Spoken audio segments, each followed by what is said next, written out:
saya mendapat tugas khusus untuk Bung Karno. Ada lagi teman untuk khusus, jadi Bung Karno dengan tamu agung yang pria, terus yang untuk wanita yang lain gitu. Zaman Sunda keemasan, Ratu Sunda Pajajaran,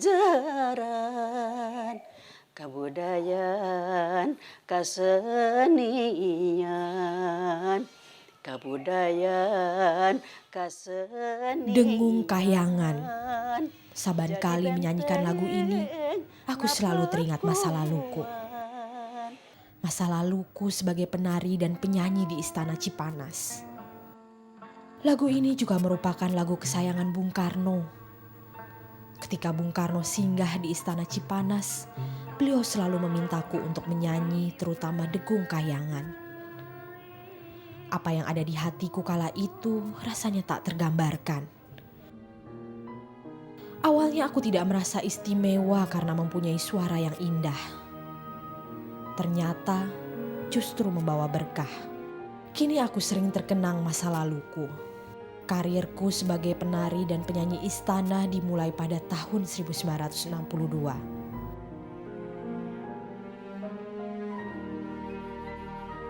Mereka menarikku ke Istana Cipanas setelah mendengar talentaku di acara peresmian Dinas Kebudayaan Daerah Tingkat 2 Cianjur. Saat itu aku menyanyikan lagu Nleng Nengkung. Terus tahun 62 itu juga Ibu Bupati minta saya itu ke istana juga. Sebenarnya di istana juga saya tadinya hanya sebagai anak istana biasa, kita kan 30 orang ya. Jadi biasanya kita itu di trap kayak pagar betis ya, terus kita membantu serve makanan gitu ya. Saya mendapat tugas khusus untuk Bung Karno. Ada lagi teman untuk khusus, jadi Bung Karno dengan tamu agung yang pria, terus yang untuk wanita yang lain gitu ya. Nah satu waktu, jadi biasa ya kita nyanyi gitu-gitu ya.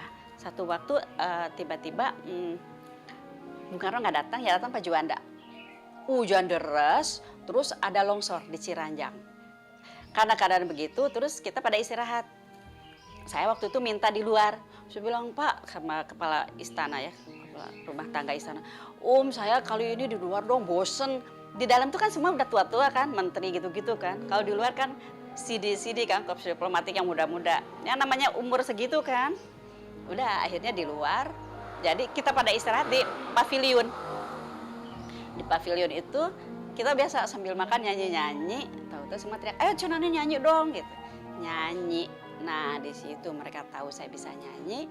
Akhirnya dipanggil ke tempat Pak Juanda yang masih nunggu, karena mereka nggak bisa ke Bandung kan, karena longsor itu.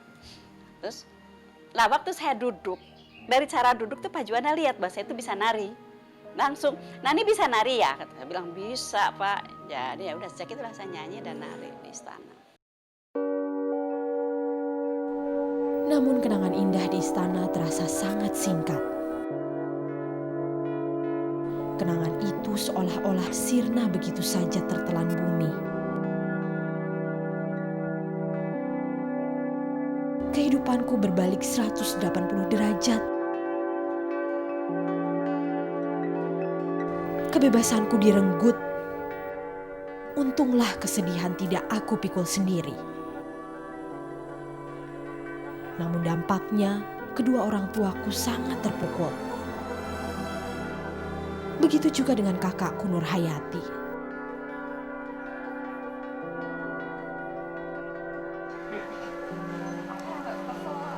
Assalamualaikum.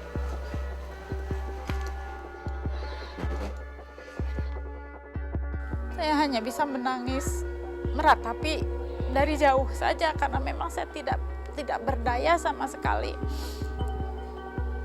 Malahan maaf saja sampai suami saya itu karena tahu saya begitu ingin membantu adik saya, dia bilang, kamu itu mau mempertahankan dulur apa meskipun itu saudara, tapi kalau memang dia salah mau apa, tapi kalau memang dia tidak salah toh tidak akan lama, kata suami saya. Jadi ya, kamu mau mempertaruhkan rumah tangga kamu. Selama di penjara, rasa rindu untuk berkumpul bersama keluarga ku pendam hingga ke dasar hati. Begitu pula dengan kakakku.